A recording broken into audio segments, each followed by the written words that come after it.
As a matter of fact, Things Fall Apart was written straight, without any kind of draft.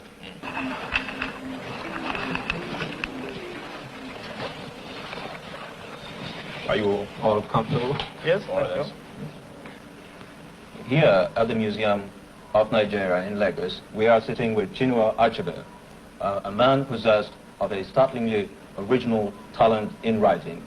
Chinua Achebe the Young has given the world 2 novels, Things Fall Apart, No Longer at Ease, and all critics seem to agree that Chinua Achebe combines a simplicity in technique and a very complex technical talent indeed. But maybe Wole Soyinka would like to add a few words of introduction. No, I don't think I have much more to add to what you said about Chinua Achebe on the personal level and all the other aspects. I'd just like to go straight into your work. And I'd like to take as my point of reference, for a start, this last carving you showed me, the carving of Ikenga. Now this represents, as you said, the spirit of manhood, of strength, of real masculine energy in Igbo society.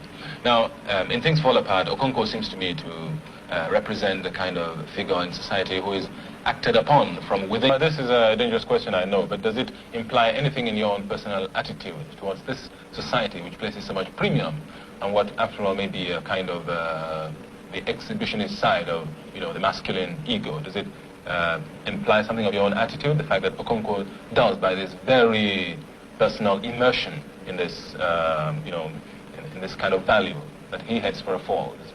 Yes. I think there is a point there. There is the weakness of this particular society, I think, is lack of adaptation, not being able to bend.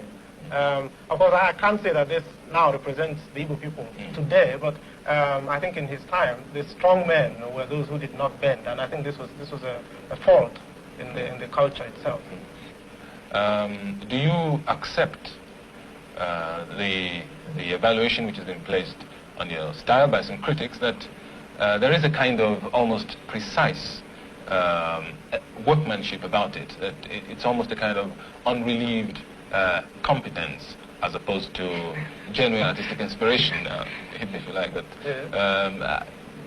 how do you react to this kind, how do you react to this sort of... Don't expect me to accept that, but no, as a matter of fact, I don't think one could call my method, describe my method in those terms, because I don't particularly spend a lot of time on polishing. As a matter of fact, Things Fall Apart was written straight, without any kind of draft. So I wouldn't say the critic of the critics. No, I don't object to critics at all. What I do object to is people preaching from a position of ignorance, and this you find quite a lot in the criticisms that are made of our work. Even as I said before, even when they are praising you, you find that this is not really for the right reasons at all. Of course, I'm not saying that they should shut up, but see, I hate any kind of cultural or literary popes, being set up, people who can pontificate on the real African literature, or the real this, and then you find a lot about words like real or true or valid. And these things, yes, and these words I think are almost meaningless in the context. How do you react to the critic who lumped you, Cyprian Ekwensi and Honora Nzeku together as an unbeatable treble choice in your novel? How do you react personally to this as a writer?